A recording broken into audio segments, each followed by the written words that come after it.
Hello दोस्तों, मैं सौरभ हार्दिक स्वागत करता हूं आप सभी का आपके अपने परिवार द सॉल्यूशन इंस्टीट्यूट पे। तो आज हम लोग बात करने वाले हैं भाई, जो हमारा रेलवे का जो हमारा मैथ हम लोग स्टार्ट किए थे इसके बारे में हम लोग बात करेंगे। ठीक है भाई, रेलवे एएलपी के बारे में मैथ की बातें हम लोग यहाँ से करेंगे।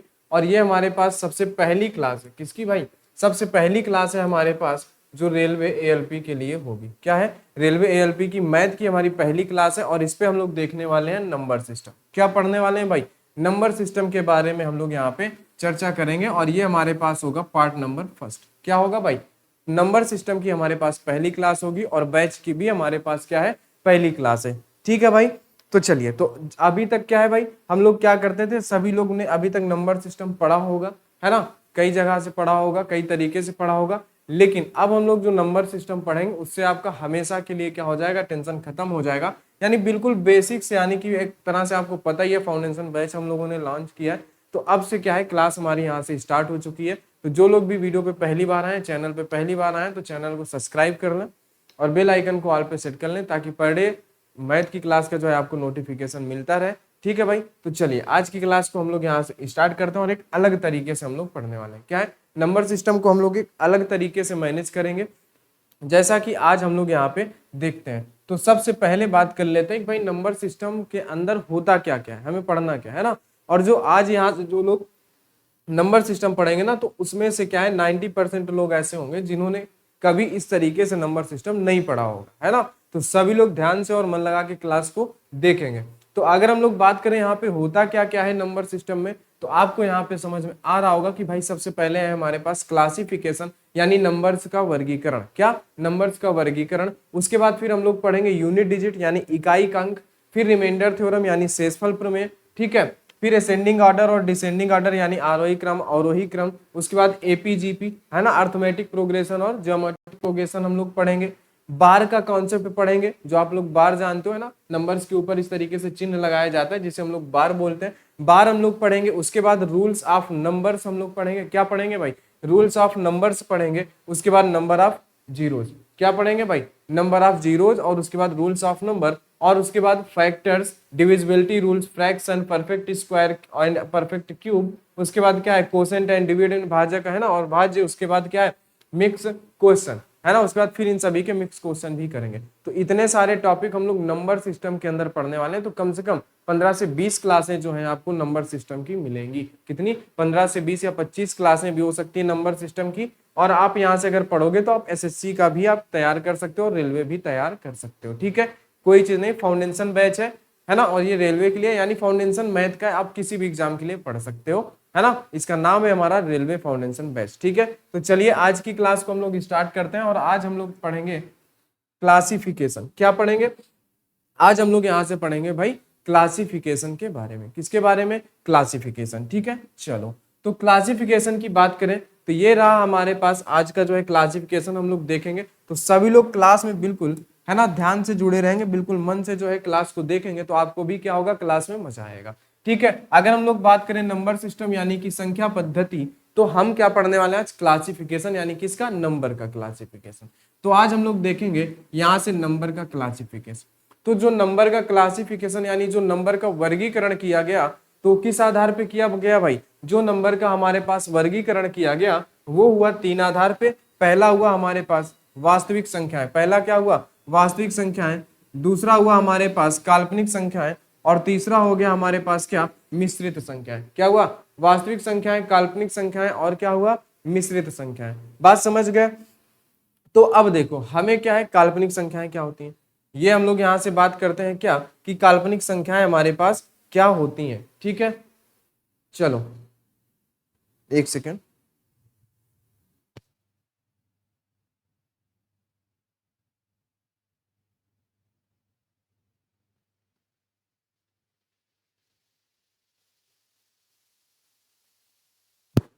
चलो भाई, ठीक है, तो हम लोग बात करते हैं यहाँ से जो है नंबर्स का क्लासिफिकेशन हम लोग देख रहे थे। तो सबसे पहले जो है हम लोग यहाँ पे बात करेंगे क्या? सबसे पहले बात करेंगे जो है वास्तविक संख्या। ठीक है, तो वास्तविक संख्या अगर हम लोग बात करें, वास्तविक संख्या हम लोग किसे कहते हैं? तो यहाँ से अगर बात करें वास्तविक संख्या की, तो ऐसी संख्याएं जिन्हें हम क्या है? नंबर लाइन में दर्शा सकते हैं। क्या कर सकते हैं? जिन्हें है हम लोग नंबर लाइन पे दर्शा सकते हैं उन्हें हम लोग क्या बोलते हैं, उन्हें हम लोग बोलते हैं वास्तविक संख्याएं। क्या बोलते हैं, वास्तविक संख्याएं। जैसे -1 है ना, -2, 0, +1, +2 है ना, ये क्या होती है हमारे पास, जैसे कि मान लो यहाँ तक कुछ भी है अनंत तक है और यहाँ भी हमारे पास ये अनंत तक है। तो जो नंबर लाइन पे क्या है, जिन नंबर लाइन पे जिन नंबर्स को दर्शाया जा सकता है उन्हें हम लोग क्या बोलते हैं, वास्तविक संख्या बोलते हैं। क्या बोलते हैं, वास्तविक संख्या, है ना। आप लिख लेना कि जिन्हें हम लोग नंबर लाइन पे दर्शा सकते हैं उन्हें हम लोग वास्तविक संख्या बोलते हैं। अगर बात आती है काल्पनिक संख्या की, तो काल्पनिक संख्या हमारे पास क्या होती है, काल्पनिक संख्या जैसे कि आपने लिखा -1 और इसके ऊपर आपने रूट लगा दिया, है ना, √-1।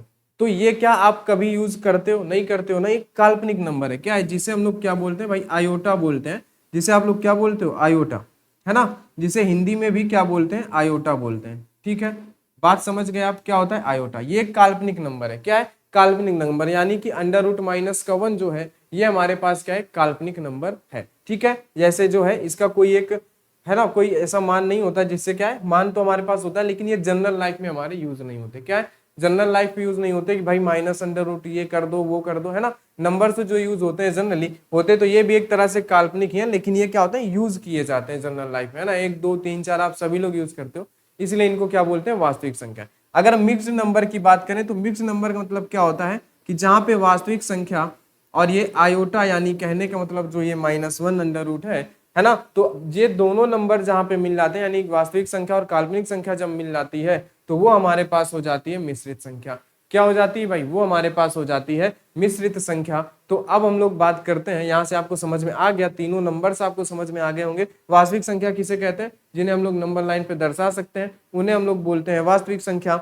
और काल्पनिक संख्या क्या है, जिन्हें क्या है, -1 ये आयोटा, है ना, ये हो गया मिश्रित संख्या, यानी कि 5 प्लस माइनस का 5 प्लस, है ना, आयोटा जो है -√1, अगर इस तरीके से लिखा है तो ये मिश्रित संख्या होती है। अब रही बात कि भाई हमें ध्यान कहाँ देना है, हमें किसको समझना है, तो आपको जो है इसको समझना है, वास्तविक संख्या की, क्योंकि जो हमारा एग्जाम है, जो एसएससी है या रेलवे है, वहां पे जो बातें होती हैं वो सिर्फ वास्तविक संख्या की होती हैं। अगर ये जो काल्पनिक संख्या है ना, ये हमारी कहाँ पे आती है भाई, ये हमें नहीं पढ़ना है यहाँ पे, ये हमें यहाँ नहीं पढ़ना, है ना। तो आपके मन में आएगा भाई कब पढ़ना है, कहाँ पढ़ना है, इनको आपको पढ़ना होता है जो बच्चे आईआईटी जेईई या है ना उस लेवल पे जो तैयारी करते हैं आईआईटी की, उनको ये सारी चीजें पढ़नी होती है। समझ गए भाई, क्या करना होता है, जो आईआईटी जेईई के बच्चे होते हैं उनको ये सारी चीजें पढ़नी होती हैं। ठीक है, चलो तो अब हम लोग बात करते हैं आगे यहाँ से, क्या कि अब किसके बारे में बात करेंगे, काल्पनिक संख्या के बारे में। इनको तो हमें छेड़ना नहीं है, इनको हमें नहीं पढ़ना, ये आईआईटी जेईई वाले जाने, वो सब समझे, है ना। हमें सिर्फ पढ़ना है काल्पनिक संख्याएं। तो हम लोग चलते हैं काल्पनिक संख्याओं के अंदर, कहाँ पे भाई, हम लोग चलते हैं यहाँ से काल्पनिक संख्याओं के अंदर। ठीक है, बात समझ गए, चलो। तो काल्पनिक संख्याओं के अंदर जब हम लोग जाते हैं तो ये इस तरीके से आपके पास एक चार्ट खुल के आता है। किसके अंदर जब जाते हो आप जब जाते हो वास्तविक संख्याएं, यानी कि रियल नंबर से जो है ना, काल्पनिक संख्या बोल गए, सॉरी, वास्तविक संख्याओं के अंदर जब आप जाते हो, यानी कि ये जो यहाँ पे आपके पास पीछे दिया गया था वास्तविक संख्या, तो जब आप इसके गहराई पे जाते हो तब आपको क्या मिलता है, आपके पास दो चीजें मिलती हैं। एक मिलता है आपको पूर्णांक, क्या मिलता है, एक मिलता है पूर्णांक और एक मिलता है दशमलव, यानी कि डेसिमल। क्या मिलता है, एक मिलता है पूर्णांक और एक मिलता है दशमलव, यानी कि डेसिमल। बात समझ गए, एक क्या होगा, पूर्णांक होगा, एक होगा दशमलव, यानी कि डेसिमल होगा। इतनी बात आप समझ गए। ठीक है, चलो तो अब आगे की अगर बात करते हैं तो एक दशमलव हमें पढ़ना है और एक हमें पूर्णांक पढ़ना है। ठीक है, तो पहले हम क्या करते हैं, पूर्णांक के बारे में समझ लेते हैं कि भाई पूर्णांक क्या होता है, उसके बाद हम लोग समझ लेंगे दशमलव के बारे में। ठीक है, पूर्णांक की बात करें तो जैसे कि अगर आप ये नंबर लाइन बनाते हो, है ना, यहाँ पे आपके पास 0 होता है, इधर होता है आपके पास +1, इधर होता है आपके पास +2 और ये क्या होते हैं, अनंत तक होते हैं।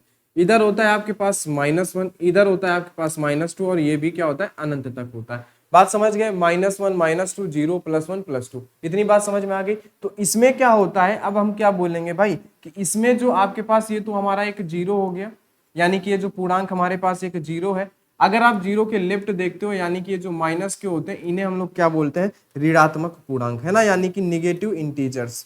क्या बोलते हैं, निगेटिव इंटीजर्स हम लोग इसे कहते हैं। क्या कहते हैं, निगेटिव इंटीजर्स। बात आपको समझ में आ गई। अगर हम लोग 0 के इधर देखते हैं, यानी प्लस साइड देखते हैं, तो आपको क्या समझ में आता है भाई कि धनात्मक पूर्णांक, यानी कि पॉजिटिव इंटीजर्स। बात समझ रहे हो ना, प्रॉपर स्ट्रक्चर वे में आप समझना, है ना, यानी चार्ट के रूप में ही समझना, कि भाई वास्तविक संख्या के अंदर आते तो हमें दो चीजें मिलती हैं, पूर्णांक और क्या, दशमलव। तो जब फिर हम पूर्णांक के अंदर जाते तो हमें तीन चीजें मिलती हैं, एक मिलता है ऋणात्मक, एक मिलता है शून्य, एक मिलता है धनात्मक पूर्णांक। ये इस तरीके से नंबर लाइन में आपको समझा दिया गया कि लेफ्ट साइड देखोगे तो आपको ऋणात्मक पूर्णांक, उसके बाद बीच में जो होता है जीरो, और राइट साइड आपके पास क्या होता है, धनात्मक पूर्णांक। क्या होता है भाई, धनात्मक पूर्णांक जो है हमारे पास होता है। ठीक है, बात इतनी समझ गए। तो अब हम चलते हैं इस पूर्णांक के अंदर, इनके बारे में समझते हैं, है ना। क्या समझते हैं इनके बारे में, हम लोग यहाँ से बात जो है कर लेते हैं पूर्णांक के बारे में। तो जब आप पूर्णांक के अंदर जाते हो, क्या होता है, जब आप पूर्णांक के अंदर जाते हो तो आपको कुछ इतने नंबर्स आपको मिलते हैं, प्राकृत संख्याएं, पूर्ण संख्या, अभाज्य संख्याएं और भाज्य संख्याएं, इस तरीके से आपको मिलता है। तो आप जब बात करो कि भाई प्राकृत संख्याएं क्या होती है, देखो ये हम जा किसके अंदर रहे, ये भी यहाँ से समझना भाई कि हम जा रहे हैं धनात्मक पूर्णांक पे। ठीक है, पूर्णांक हमारे पास ये हम लोग समझ रहे थे इंटीजर, इंटीजर्स पे हमारे पास ये तीन इंटीजर्स मिले, यानी एक निगेटिव, एक ये जीरो का तो कोई बात नहीं, एक पॉजिटिव। ठीक है, तो आगे जो भी हम यहाँ पे पढ़ रहे हैं ना, यहाँ पे जो हम पूर्णांक पढ़ रहे हैं ये सब क्या है, पॉजिटिव है, कोई यहाँ पे निगेटिव संख्या नहीं है। आगे जो ये क्लासिफिकेशन, ये जो प्राकृत संख्या, पूर्ण संख्याएं निकल के आई हैं, ये किससे निकल के आई है भाई, ये आपके पास निकल के आई है धनात्मक पूर्णांक से। किससे, इस धनात्मक पूर्णांक से। ठीक है, बात समझ गए। चलो, तो अब हम लोग यहाँ से देखते हैं प्राकृत संख्याएं क्या होती हैं। तो वे प्राकृत संख्याएं क्या होती है, आप लोग लिखते जाना डिफिनीशन की, एक से, है ना, अनंत तक की, इन्फिनिटी, यानी जिसे आप बोलते हो अनंत तक की संख्याएं, इन्हें क्या बोलते हैं, प्राकृत संख्या बोलते हैं। एक से लेके अनंत तक की जो संख्याएं होती हैं, इन्हें हम लोग क्या बोलते हैं, प्राकृत संख्याएं बोलते हैं। एक से लेके अनंत तक की संख्याएं जो होती हैं, इन्हें हम लोग कहते हैं प्राकृत संख्याएं। बात आप समझ गए। जैसे अगर एग्जाम्पल की बात करते हैं, बात बिल्कुल आराम से समझना, आपको समझ में आएगी। अगर हम लोग एग्जाम्पल की बात करें तो 1 हो गया, 2 हो गया, 3, 4, 5, डैश डैश हमारे पास क्या हो गया, अनंत। बात समझ गए, ये होती है हमारे पास प्राकृत संख्याएं। क्या होती हैं भाई, प्राकृत संख्याएं। ठीक है, बात समझे आप। इसके बाद अगर हम लोग यहाँ से बात करते हैं किसके बारे में भाई, इसके बाद हम लोग बात करते हैं यहाँ से पूर्ण संख्या। किसके बारे में, पूर्ण संख्या के बारे में। तो पूर्ण संख्याएं हमारे पास क्या होती हैं, जो नंबर्स हमारे पास जीरो से लेकर अनंत तक होते हैं। कहां से भाई, जीरो से अनंत, यानी कि इन्फिनिटी तक की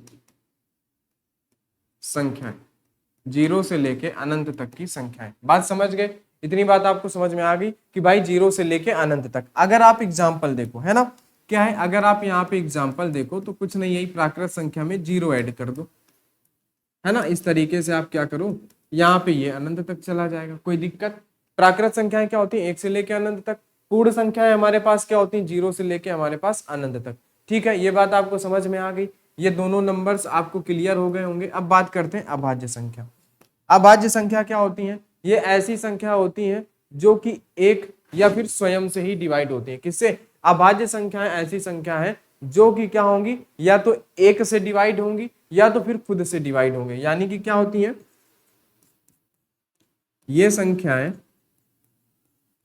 या ऐसे लिख लो कि जो संख्या, है ना, क्या होगा, जो संख्या एक या, है ना, एक या स्वयं से विभाजित हो, एक या क्या हो, स्वयं से विभाजित हो, है ना, एक या स्वयं से विभाजित हो, उसे आप क्या बोलोगे, भाज्य संख्या। क्या बोलोगे भाई, उसे आप बोलोगे भाज्य संख्या, है ना। इन भाज्य संख्या को हम क्या करते हैं, उधर समझ लेते हैं। ठीक है, चलो इनको पीछे देख लेते हैं, है ना। भाज्य अभाज्य हम लोग क्या करते हैं भाई, आगे देख लेते हैं। ठीक है, चलो यहाँ पे देख लेते हैं अभाज्य संख्याएं। चलिए, तो अभाज्य संख्याओं के बारे में हमने क्या बोला, वे संख्याएं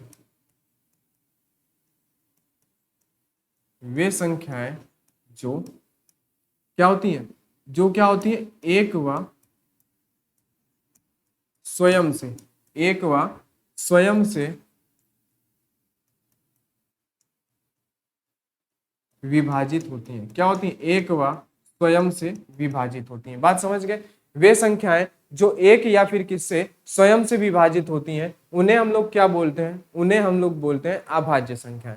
जैसे अगर आप एग्जाम्पल की बात करो, किसकी, अगर आप यहां से एग्जाम्पल की बात करते हो एग्जाम्पल हमारे पास क्या होता है भाई, सबसे छोटी विभाज्य संख्या क्या है, अभाज्य संख्या होती है हमारे पास 2, उसके बाद 3, है ना, उसके बाद हमारे पास 5, 5 के बाद 7, है ना, 7 के बाद क्या होता है 11, है ना। इस तरीके से क्या होती है अनंत तक होती है। कहाँ तक होती है, अनंत तक होती है अभाज्य संख्या हमारे पास क्या होती है 2, 3, 5, 7, 11, इस तरीके से हमारे पास क्या होती है भाई अनंत संख्याएं क्या होती हैं, अभाज्य संख्याएं हमारे पास होती हैं। ठीक है, बात आप समझ गए, ठीक है। चलो अब आगे हम लोग यहाँ से बात कर लेते हैं किसके बारे में भाई, कि ये हो गई हमारे पास अभाज्य संख्याएं। ठीक है, इसके बाद हम लोग बात कर लेते हैं किसके बारे में, भाज्य संख्या के बारे में। किसके बारे में, भाज्य संख्या के बारे में। तो भाज्य संख्या के बारे में अगर हम लोग यहाँ से बात करें तो वे संख्याएं जो एक व स्वयं के अलावा, है ना, अन्य किसी नंबर से भी डिवाइड होती हैं, उन्हें क्या बोलते हैं, भाज्य संख्याएं, है ना। जो संख्याएं एक व स्वयं के अलावा क्या होती है, एक व स्वयं के अलावा अन्य संख्या से भी क्या हो जाए, अन्य संख्या से भी क्या हो जाए भाई, डिवाइड हो जाए, यानी कि क्या हो जाए भाई, विभाजित हो जाए, यानी कि डिवाइड यानी कि विभाजित हो जाए, उन्हें हम लोग क्या बोलते हैं, भाज्य संख्या। जो एक से भी डिवाइड हो, है ना, और क्या हो हमारे पास स्वयं से भी डिवाइड हो, और उसके अलावा स्वयं के अलावा अन्य संख्या से भी विभाजित हो जाए, डिवाइड हो जाए, उन्हें हम लोग क्या बोलते हैं भाई, भाज्य संख्या। अगर हम लोग एग्जाम्पल की बात करें तो जैसे सबसे पहली भाज्य संख्या हमारे पास क्या होती है, 4, 4 होती है ना। उसके बाद हमारे पास क्या हो जाएगा भाई, 4 हो गया, उसके बाद हमारे पास 6 हो जाएगा, है ना, 8 हो जाएगा, 9 हो जाएगा, उसके बाद 10 हो जाएगा, डैश डैश से हमारे पास अनंत तक जाएंगे। बात समझ गए, ये एग्जाम्पल आप लोग लिख लेना, है ना, इतनी बात आप समझ आ गई। 4 हो गया, 6 हो गया हमारे पास, उसके बाद क्या हो गया 8 हो गया, 9 और 10, ये भी क्या होती है अनंत तक जाती है, ये कहलाती है हमारी भाज्य संख्याएं। ठीक है, अब अगर बात करें हम लोग कि भाई जो हमारा एक होता है, क्या एक होता है, वो तो ना हमारा कहाँ पे आया, ना हमारा यहाँ पे भाज्य अभाज्य पे आया, ना हमारा क्या है भाज्य पे आया। उसका रीजन क्या होता है ना, उसका रीजन हमारे पास ये होता है भाई कि जो अभाज्य संख्याएं होती हैं, क्या होती हैं अभाज्य संख्याएं जो होती हैं, वो क्या कहती हैं कि भाई हमारे पास क्या होता है, हमारे यहाँ पे रहने के लिए एक रूल होता है। वो क्या होता है भाई, इनके इसमें जो भी संख्याएं आएंगी उनका क्या रूल होता है कि भाई 2 गुणनखंड होने चाहिए। क्या होने चाहिए, 2 गुणनखंड होने चाहिए। कितने भाई, 2 गुणनखंड जो हैं वो हमारे पास होने चाहिए, यानी कि अभाज्य संख्या में रहने के लिए आपके पास 2 गुणनखंड होने चाहिए, ये इनका कहना है। ठीक है, ओनली 2 फैक्टर्स होने चाहिए। तो अब देखो, अगर यहाँ पे आप समझो कि अगर हम 2 को लें, अगर हम यहाँ पे 3 को ले लें, अगर हम यहाँ पे 11 को ले लें, तो इनके कितने फैक्टर्स होंगे, यानी कितने गुणनखंड होंगे, ये यहाँ पे समझना है। अगर आप इसको तोड़ोगे तो यहाँ पे 1 होगा और ये 1 2 होगा, इसके अलावा और कोई इसका गुणनखंड नहीं होगा। बात समझ गए। अगर इसका देखते हैं यहाँ पे तो 1 हो गया, ये हमारे पास 3 हो गया, इसके अलावा और कुछ नहीं होगा। यहाँ पे 1 हो गया, यहाँ पे हमारे पास 11 हो, यानी कि इनके पास हमारे पास क्या है, 2 हमारे पास गुणनखंड है इन सभी नंबर्स के। इसलिए अगर हम लोग अब बात करें 1 की, तो इसका तो 1 ही होगा, उसके अलावा कुछ और हमारे पास क्या होगा, गुणनखंड नहीं होगा।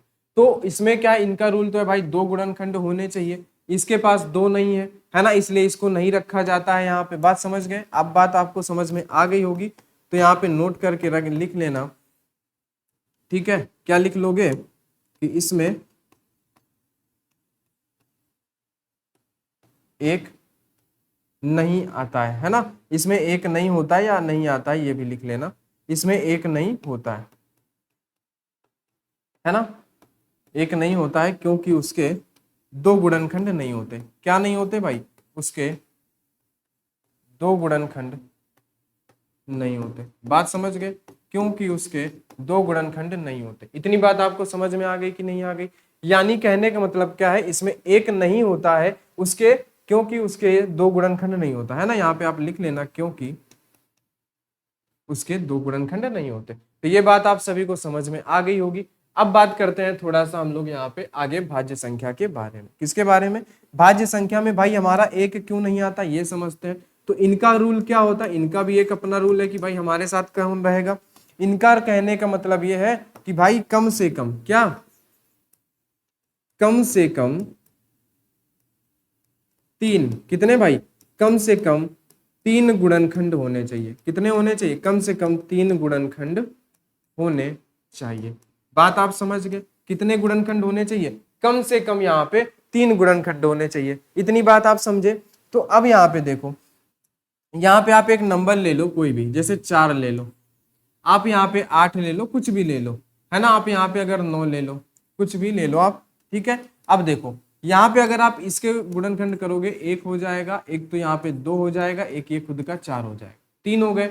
8 की बात करें तो हमारे पास 1 हो जाएगा, 2 से भी डिवाइड होगा, ये 4 से भी डिवाइड होगा, और ये खुद 8 से भी डिवाइड होगा।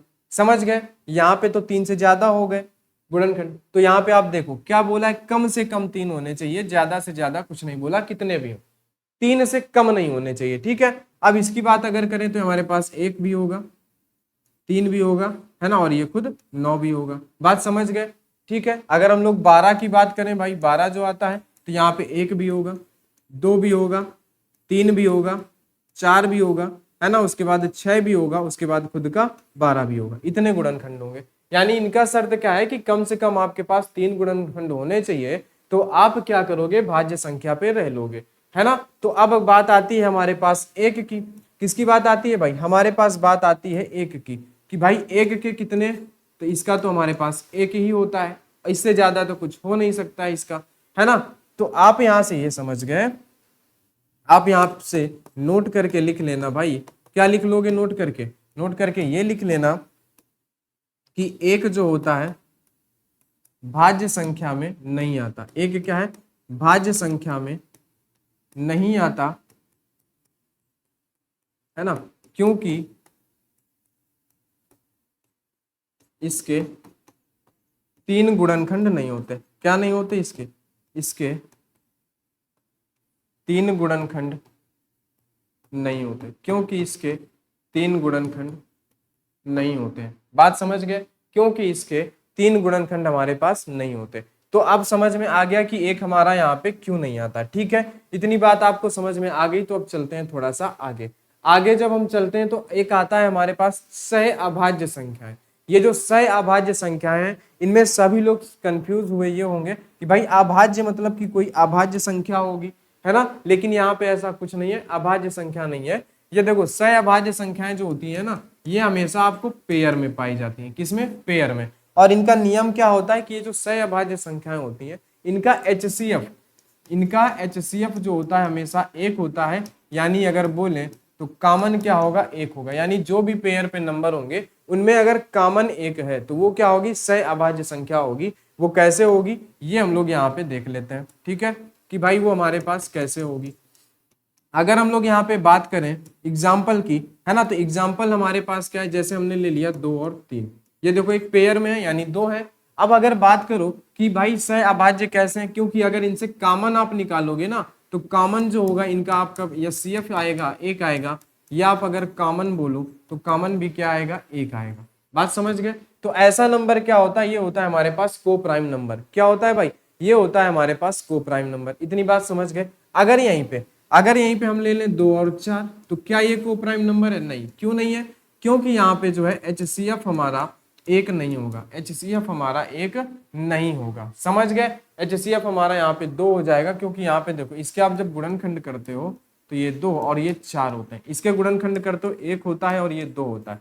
तो ये एक तो हमारा यहाँ भी है, यहाँ भी कॉमन है, और ये 2 भी हमारा यहाँ पे कॉमन है। इसका मतलब यहाँ पे 2 नंबर कॉमन नहीं होने चाहिए। सिर्फ क्या बोलता है सहभाज्य संख्या का रूल, कि कॉमन हमारे पास सिर्फ एक होना चाहिए। क्या होना चाहिए भाई, कॉमन हमारे पास सिर्फ एक होना चाहिए, बस। उसके अलावा और कुछ भी कॉमन ना ही होगा तो वो क्या होगी, हमारे पास को प्राइम संख्या नंबर होगी, यानी कि सहअभाज्य संख्या होगी। बात आपको समझ में आ गई होगी, ठीक है।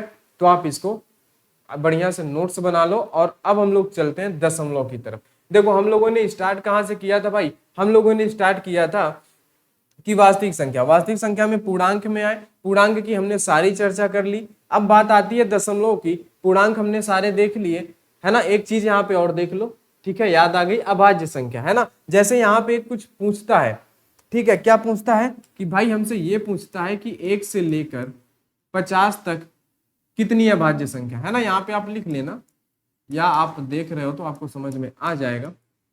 अभाज्य संख्या इसे डाल लेना, 1 से लेके 50 तक कितनी अभाज्य संख्या होती है। फिर आपसे पूछता है कि भाई 51 से लेके 100 तक कितनी अभाज्य संख्याएं होती हैं, ये आपसे पूछ लेता है। तो चलो जल्दी से बताओ यहाँ पे कि भाई 1 से लेके 50 तक हमारे पास कितनी होती हैं, है ना। अगर हम बात करें कि भाई 1 से लेके 50 तक, तो 1 से लेके 50 तक तो भाई हमारे पास कितनी होती हैं, 15 होती हैं अभाज्य संख्याएं। 51 से लेके 10 तक बात करें तो हमारे 51 से लेके 100 तक बात करें तो हमारे पास कितनी होती है, 10 अभाज्य संख्याएं होती हैं।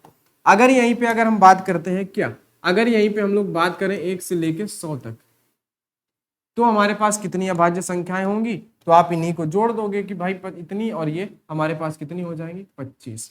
बात समझ गए आप, इतनी सी बात आप समझे कि नहीं। 1 से लेके 50 तक कितनी होंगी भाई, 15 होंगी। 1 से 100 तक 10 होंगी, नहीं 51 से 100 तक 10 होंगी। 1 से 100 तक हमारे पास कितनी हो जाएंगी, 25 हो जाएंगी। ठीक है, बात समझ गए। चलो अगर बात करते हैं 1 से लेके 200 तक तो कितनी होंगी, 1 से लेके 1000 तक तो कितनी होंगी। इनको निकालने का कोई फार्मूला नहीं होता, आपको रटना पड़ेगा। ठीक है, अगर 1 से 200 तक की बात करें तो 46 होती है, 1 से 1000 तक की बात करें तो 168 होती है। ये आप याद कर लेना, ये इनको निकालने का कोई फार्मूला नहीं होता है, आपको क्या करना पड़ेगा, याद ही करना पड़ेगा। बात समझ गए भाई। चलो तो अब बात करते हैं आगे।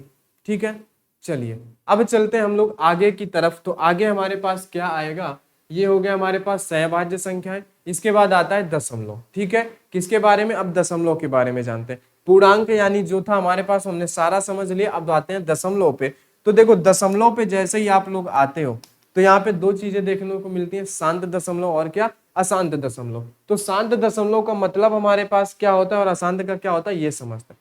देखो शांत मतलब ऐसा नहीं कि बहुत शांत होता है, ऐसा कुछ नहीं है। यानी कि वो एक समय, यानी कि कुछ समय बाद खत्म हो जाता है, यानी समाप्त हो जाता है, उसको क्या बोलते हैं, शांत।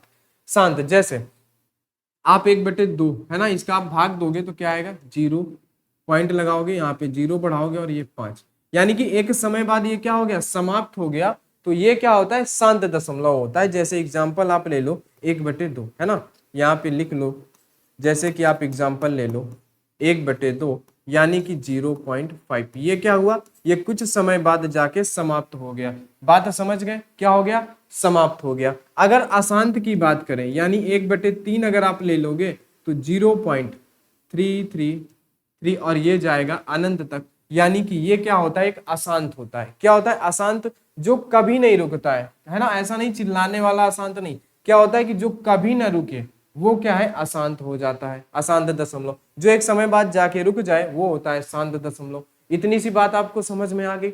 अब देखो, अब हम क्या बात करते हैं भाई, ये शांत अशांत की तो बात हो गई, लेकिन अगर अशांत की बात करें तो यहाँ पे हमारे पास दो इसके अभी और होते हैं, है ना। एक होता है हमारे पास रिपीटिंग, क्या होता है, एक होता है हमारे पास रिपीटिंग अशांत दशमलव, यानी कि रिपीटिंग नॉन टर्मिनेटिंग डेसिमल, है ना। यानी कि जैसे आप बोल लो कि पुनरावृत्ति यानी बार बार आता रहता है, पुनरावृत्ति अशांत दशमलव, या इंग्लिश में आप बोल लो रिपीटिंग नॉन टर्मिनेटिंग डेसिमल, है ना। जब आप लोग यहाँ पे लिखना तो इसको भी इसके आगे ऐड करना, क्योंकि इसी का पार्ट है। यहाँ पे आप लिख लेना, है ना। चलो नीचे लिख देते हैं रिपीटिंग नॉन टर्मिनेटिंग डेसिमल, ये आप यहाँ पे लिख लेना, ठीक है। और इधर क्या होता है, नॉन रिपीटिंग, क्या होता है, नॉन रिपीटिंग। बात समझ गए, नॉन रिपीटिंग, है ना, और नॉन टर्मिनेटिंग डेसिमल। इतनी सी बात आप समझ जाओ। क्या है यहाँ पे रिपीटिंग और नॉन टर्मिनेटिंग डेसिमल, इधर होता है नॉन रिपीटिंग। यानी आप इतना समझो, ये रिपीटिंग और वो नॉन रिपीटिंग। चलो अब इसके बारे में थोड़ा हम लोग समझते हैं। क्या समझते हैं भाई, रिपीटिंग क्या होता है। देखो रिपीटिंग का मतलब हमारे पास ये होता है कि जैसे, है ना, एक एग्जाम्पल हम लोग समझते हैं, क्या कि जैसे 0.3333, ये क्या हो रहा है, ये 33 जो नंबर है ये क्या हो रहा है, रिपीट हो रहा है। क्या हो रहा है, रिपीट हो रहा है। अगर हम लोग दूसरा एग्जाम्पल यहाँ पे देखें, अगर हम लोग दूसरा एग्जाम्पल देखें जैसे, ठीक है, क्या 0.126 और फिर से 126, यानी ये जो 126 है ये बार बार रिपीट हो रहा है। क्या हो रहा है, बार बार रिपीट हो रहा है। बात समझ गए।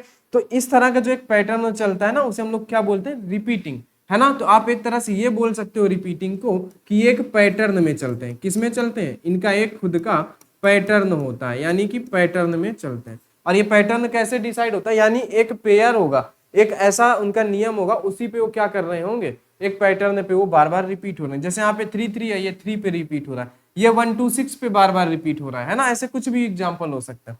अगर हम लोग नॉन रिपीटिंग की बात करें, नॉन रिपीटिंग एग्जाम्पल बात करें तो यहाँ कुछ भी चलता है। जैसे 0 पॉइंट क्या ले लिए, 5 6 2 3 4 9, ये चलता जा रहा है अनंत तक। यानी कि यहाँ कुछ फिक्स नहीं है कि रिपीट हो रहा है कि नहीं। नॉन रिपीटिंग होता है, यानी कुछ भी रिपीट नहीं होता। सब क्या होता, नंबर तो देखो रिपीट हो सकते हैं, लेकिन पैटर्न में एक रिपीट नहीं होते। जैसे ये 1 2 6 बार बार रिपीट हो रहा है, लेकिन वहां पे नंबर चेंज होते रहते हैं, वो चलता रहता है। समझ रहे हो? जैसे और एग्जाम्पल की बात करें, आप कुछ भी लिख सकते हो, 0.1 5 6 7 9, है ना, 1 0, इस तरीके से क्या है, अनंत तक जाता है। बात समझ गए ना आप कि रिपीटिंग और नॉन रिपीटिंग का मतलब क्या होता है? ये बात आपको समझ गए होंगे। तो ये था हमारा दशमलव का तरीका, शांत दशमलव, अशांत दशमलव। ठीक है, बात समझ गए। अब थोड़ा सा आगे चलते हैं, परिमेय और अपरिमेय की बात करते हैं। किसकी? परिमेय संख्याएं और अपरिमेय संख्याएं। ये बहुत भी बढ़िया बात है। यानी परिमेय संख्याएं क्या होती है? जिन्हें हम P/Q के फॉर्म में लिखा जा सकता है, और अपरिमेय क्या होती है? जिन्हें P/Q के फॉर्म में नहीं लिखा जा सकता है, वो क्या होती हैं? अपरिमेय संख्याएं होती हैं। यानी जिन्हें हम क्या करें, P/Q के फॉर्म में लिख सकें, उन्हें बोलते हैं परिमेय। अगर हम लोग यहाँ पे एग्जाम्पल की बात करें तो एग्जाम्पल जैसे आप ले लो, जैसे कि 0.5 है ना, या तो देखो ऐसे, जैसे कि आप ले लो यहाँ पे एग्जाम्पल भाई 1/2, है ना, जैसे कि हो गया हमारे पास 7/2, है ना। इस तरीके से क्या, ये देखो P/Q पे इनको लिख सकते हैं। यानी जिन्हें ना लिखा जाए, जैसे कि हमारे पास √2, √3, है ना, और जैसे कि हमारे पास पाई। तो ये क्या होता है? जिन्हें हम क्या है कि एक P/Q के रूप में नहीं लिख सकते, उन्हें बोलते हैं अपरिमेय। क्या बोलते हैं भाई? उन्हें हम लोग कहते हैं अपरिमेय। तो ये बात आपको समझ में आ गई होगी। ठीक है, चलो अब बात करते हैं हम लोग थोड़ा सा आगे।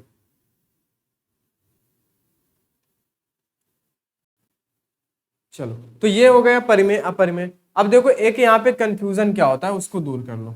कंफ्यूजन होता है आपके पास पाई को लेके। किसको लेके? पाई को लेके, है ना।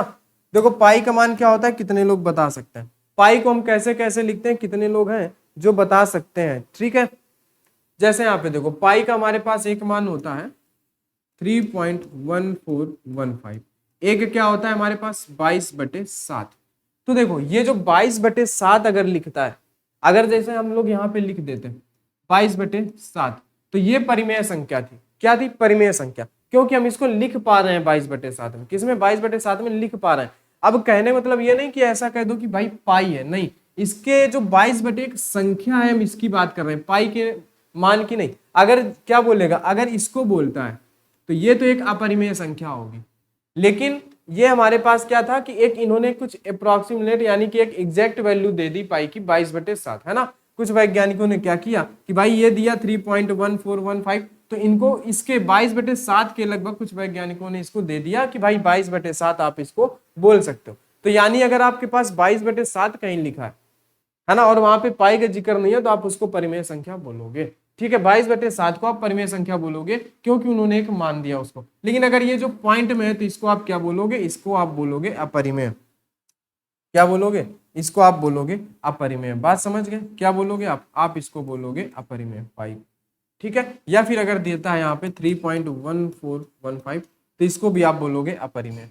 ठीक है, ये बात आपको समझ में आ गई, परिमेय अपरिमेय। ठीक है, चलो भाई इतनी बात आप समझ गए। तो देखो यानी ये जो शांत दशमलव है, क्या है? शांत दशमलव। दिमाग लगाना यहाँ पे कि शांत दशमलव तो हम क्या कर सकते हैं, इसको तो हम लिख सकते हैं भाई P/Q के रूप में। तो यानी कि ये हमारे पास एक परिमेय होता है। यानी शांत दशमलव अगर आपसे बात कर रहा है, अगर बोला है शांत दशमलव, तो वो क्या होगी? एक परिमेय संख्या हो सकती है वो। क्यों? क्योंकि हम उसको कन्वर्ट कर सकते हैं P/Q के रूप में। अगर इसकी बात करें, ये जो हमारे पास रिपीटिंग अशांत दशमलव होता है, तो हाँ इसे भी क्या कर सकते हैं हम लोग? P/Q के रूप में लिख सकते हैं। यानी ये परिमेय हो सकता है। कैसे? कि जैसे ये लिखा हुआ है ना, इसको आप क्या लिख सकते हो? 0.3 बार लिखते हो कि नहीं? इसको आप लिखते हो 0.126 बार। देखो यहीं से आपके पास एक, आगे हम लोग बार का चैप्टर तो हम लोग पढ़ेंगे इसी में, लेकिन बार का जो कॉन्सेप्ट होता है वो यहाँ से निकल के आता है, किससे? रिपीटिंग नॉन टर्मिनेटिंग डेसिमल से बार का निकल के आता है। यानी जो एक रिपीट करता है ना एक नंबर फिक्स पैटर्न पे, तो जितने जो नंबर्स रिपीट करने लगते हैं उनके ऊपर क्या करते हैं? बार लगा देते हैं। जैसे 1 2 6 रिपीट कर रहा है, हमने बार लगा दिया। यहाँ पे 3 रिपीट कर रहा है, हमने बार लगा दिया। तो ये कॉन्सेप्ट होता है बार का, जो हम लोग आगे पढ़ेंगे। अभी इतना समझो ये कहाँ से निकल के आया भाई? यहाँ से निकल के आया।